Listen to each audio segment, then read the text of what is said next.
कराची की इन तस्वीरों को देखकर तो यही लगता है कि पाकिस्तान में मुनीर की बर्बादी की शुरुआत हो चुकी है। कराची ने बगावती तेवर दिखा दिए हैं, सड़कों पर तांडव शुरू हो चुका है। पाकिस्तान के सिंध प्रांत से आजादी की आवाजें आनी शुरू हो चुकी हैं।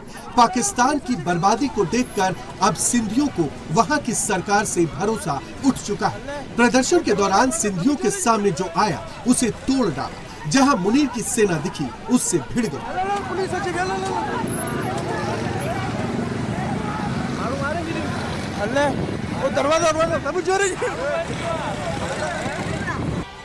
पाकिस्तानी सरकार के खिलाफ बगावत भी ऐसी वैसी नहीं। प्रदर्शनकारियों ने मुनीर की सेना को दौड़ा दौड़ा कर पीटा।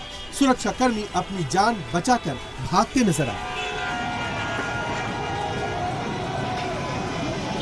बवाल मचता देख कराची पुलिस हथियारों के साथ आई, अपनी गाड़ी लेकर आई, लेकिन लोगों के गुस्से के आगे न पुलिस वाले बच पाए न उनकी गाड़ी ही सही सलामत रह पाई।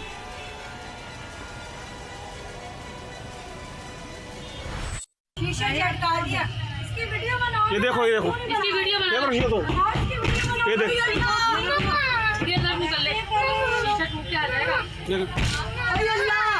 तुम लोग क्यों डर रहे हो यार? नहीं डर आराम से बैठा रहो कोई मसला नहीं। वो तो मूवी बना रहे हैं। ओ बैठे रहो, आप बैठे रहो यार, डरो नहीं। सर देख क्या मसला जाओ ये शीशा टूटा।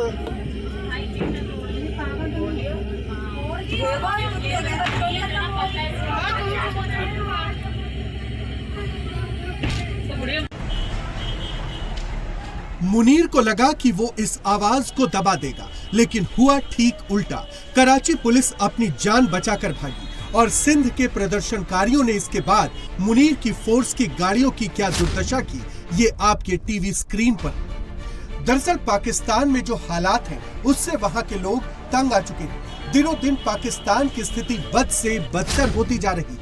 हर मोर्चे पर पाकिस्तान रसातल में जा रहा है। पाकिस्तान में बची है तो सिर्फ दहशतगर्दी, और इसके लिए लोग मुल्ला मुनीर को सीधे तौर पर दोषी मानते हैं।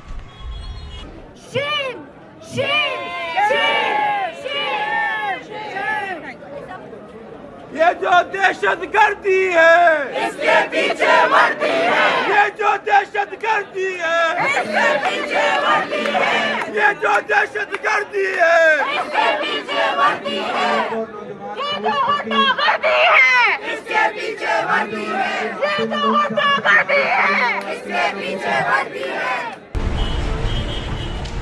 पाकिस्तानी अवाम के साथ ही वहां की मीडिया भी अब पाकिस्तान की नीति पर सवाल उठा रही है। चाहे अर्थव्यवस्था हो या एजुकेशन, स्वास्थ्य हो या कोई दूसरा क्षेत्र, हिंदुस्तान के आगे पाकिस्तान कहीं नहीं टिकता।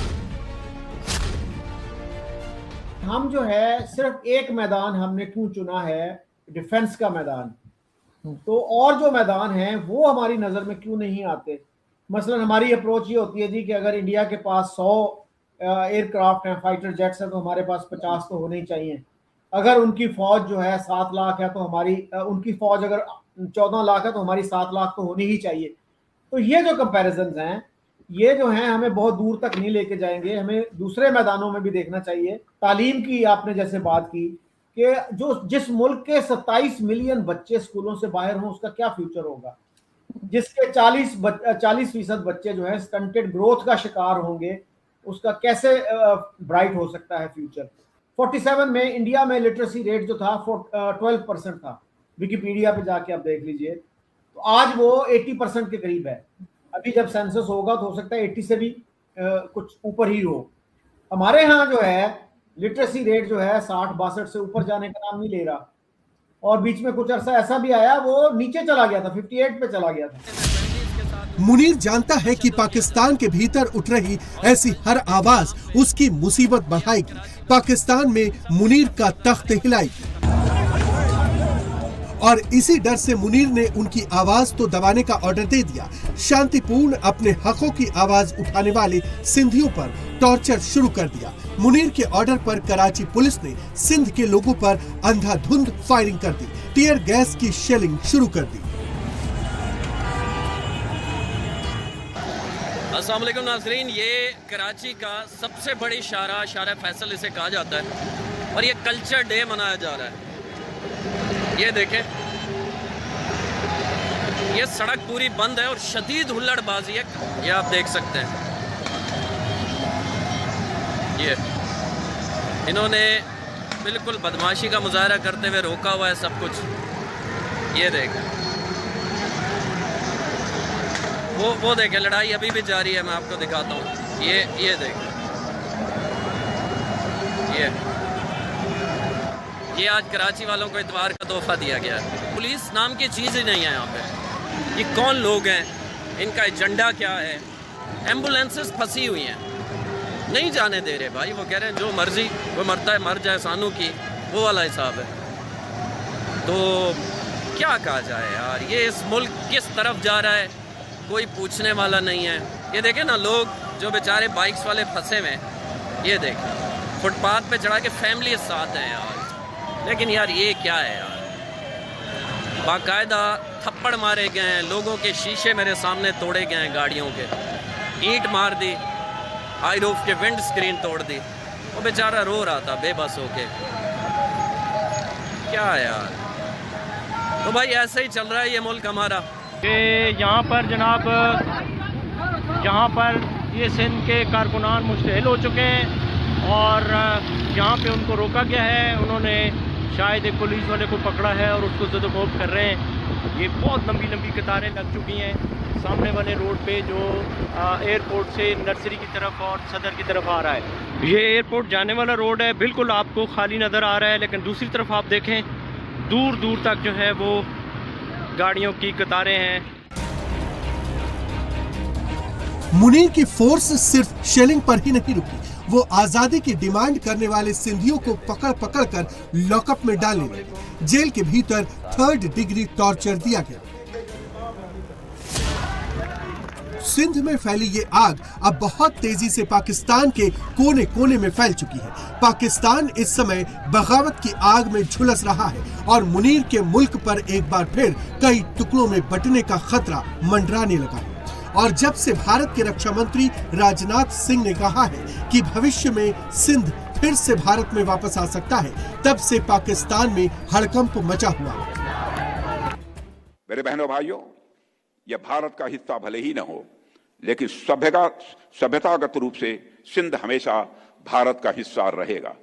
और जहां तक जमीन की बात है तो बॉर्डर्स तो बदल सकते हैं, क्या पता कल को सिंध भारत में फिर से वापस आ जाए। लेकिन सिंध के हमारे लोग जिन्होंने सिंधु नदी को पवित्र माना है, हमेशा हमारे वो अपने रहेंगे, वो चाहे कहीं भी हों। अडवाणी जी ने अपनी एक पुस्तक में लिखा है कि सिंधी हिंदू और विशेषकर उनकी पीढ़ी के लोग अभी भी भारत से सिंध को अलग करने की बात को स्वीकार नहीं कर पाए हैं। न केवल सिंध में बल्कि पूरे भारत में हिंदू सिंधु नदी को पवित्र मानते थे। सिंध के कई मुसलमान भी मानते थे कि सिंधु का जल मक्का के आबे जमजम से कम पवित्र नहीं है। पाकिस्तान में सिंधु देश से लेकर बलूचिस्तान तक आजादी की मांग तेज हो गई है। लोग मुनीर के चंगुल से किसी तरह छुटकारा पाना चाहते हैं। सिंधु देश के अलावा पाकिस्तान में अलग पश्तूनिस्तान बलूचिस्तान के लिए लोग लंबे समय से आजादी की लड़ाई लड़ रहे हैं। पाकिस्तान से अलग होकर वो अलग देश चाहते हैं। इन लोगों पर पाकिस्तान और उसकी फौज लगातार जुल्म करती आई है। इनसे बार बार भेदभाव किया जाता है। फिलहाल कराची में आजाद सिंधु देश को लेकर लोगों में जो उबाल आया है, लोगों ने जिस तरह से बगावती तेवर दिखाए हैं, उससे मुनीर की बोलती बंद हो गई है।